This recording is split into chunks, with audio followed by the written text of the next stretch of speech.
He was never meant to be the face of a rebellion. He was just another shadow slipping through the cracks of an empire too large to care, another survivor shaped by loss, hardened by silence, defined by things he had to do before he ever believed in why he did them. His story was not about glory, it was about grit. Cassian Andor did not walk with banners or speeches. He moved through alleys and blood, through lies and steel and the cold clarity of survival. He was the kind of man history forgets, the kind of man who saves everything by giving up everything, and in doing so, becomes immortal in a way few ever understand. He killed before he believed. He sacrificed before he had faith. He followed the path not of heroes, but of those left behind. And through every mission, every loss, every prison, and every betrayal, he learned that rebellion was not about hope alone. It was about the people who had run out of options.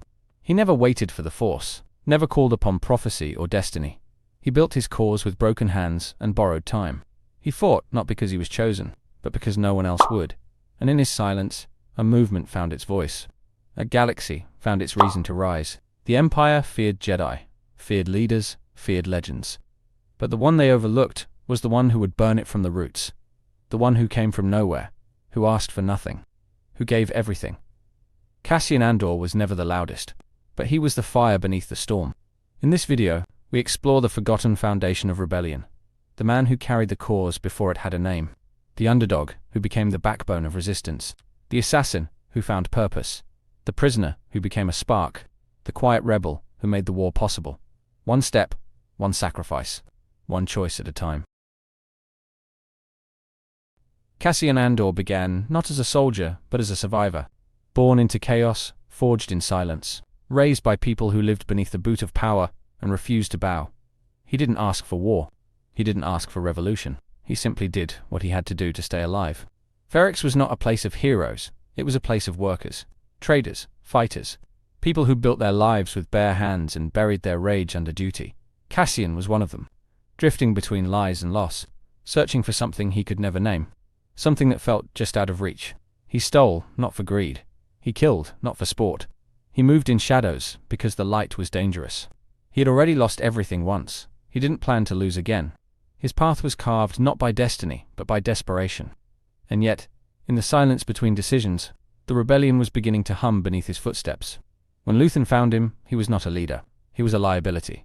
A man with blood on his hands and no allegiance to anything but survival. But survival is the seed of revolution.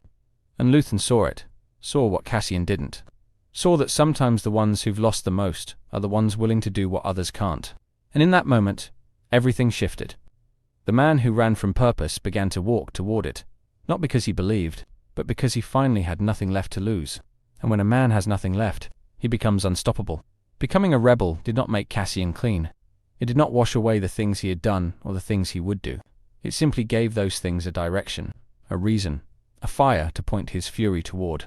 But the road to righteousness was anything but straight. He had killed for coin, lied for escape, fought without knowing what side he stood on. And when he chose the rebellion, the blood didn't stop. It only changed color. Cassian did not wear a uniform. He wore regret.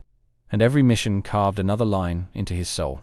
They used him because he was effective, because he understood the gray, because he knew that war was not won by clean hands. He did what others wouldn't, what others couldn't. And in that, he found a terrible kind of clarity, a purpose that never brought peace. Cassian was not inspired. He was angry at the Empire, at the galaxy, at himself. He didn't fight because of hope. He fought because of grief. Because every time he looked at what power had done, he saw the face of someone he couldn't save. He wasn't a symbol. He wasn't a hero. He was a man forced into legend by necessity. And the cost of that legend was every piece of his soul he couldn't get back. Narkina 5 was more than a prison. It was a factory of despair, a place designed not to break bodies, but to erase identities. To bury men beneath silence and steel. Cassian walked into that place as a ghost, but he came out aflame. He saw what the Empire truly was, not just a monster in armor, but a machine built on apathy, on numbers, on systems that counted hours instead of screams.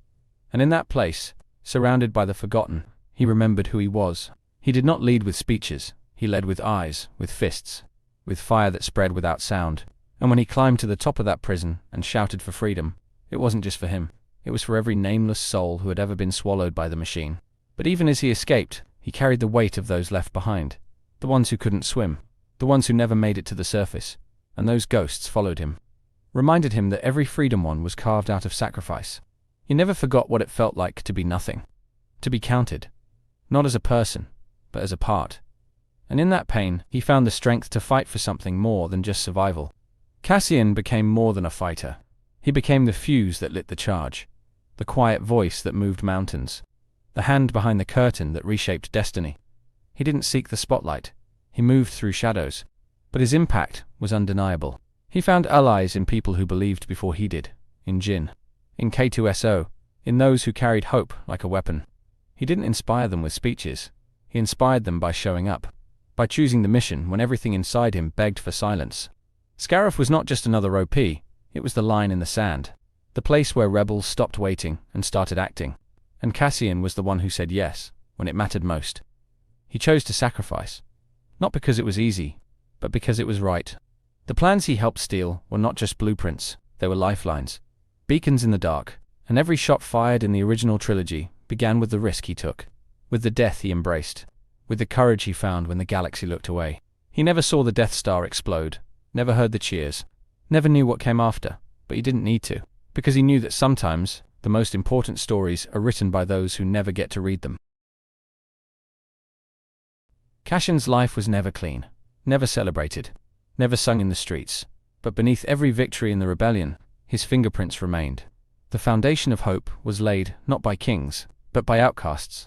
He was not born to lead, he was forced to rise, again and again, with every loss, with every failure, until he became the very thing the Empire feared, a soul they couldn't crush, a fire they couldn't contain. He taught us that heroes aren't born in palaces, they're shaped in alleys, in prisons, in grief.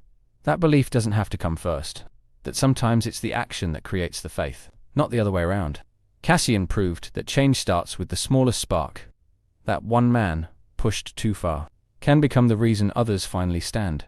His story was not one of grandeur, it was one of grit, one of quiet defiance. He was the underdog who never asked to be remembered, but without him, the story we know, the rebellion we love, would never have had the chance to begin. Cassian Andor never got the glory, never stood in front of crowds, never heard the galaxy say his name, but his silence screamed louder than any anthem, and his death meant more than most ever lived to see. He did not fall in vain. He rose in defiance. Even as the sky burned above Scarif, he stood tall, side by side with those who believed in something greater. And when the fire came, he did not flinch, because he knew this was always the end he was building toward.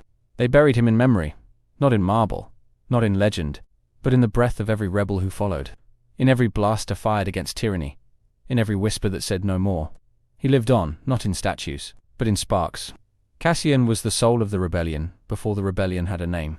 He was the storm before the war, the pain before the purpose. He taught us that the fight is never beautiful, but it is necessary, and sometimes it is enough just to try. And in that trying, in that final breath beneath a dying sky, he became eternal, the rebellion's first breath, its silent heartbeat, its forgotten flame, forever burning, forever guiding, forever Andor. Thank you for watching the whole video. I make videos because of my love for Star Wars and Marvel.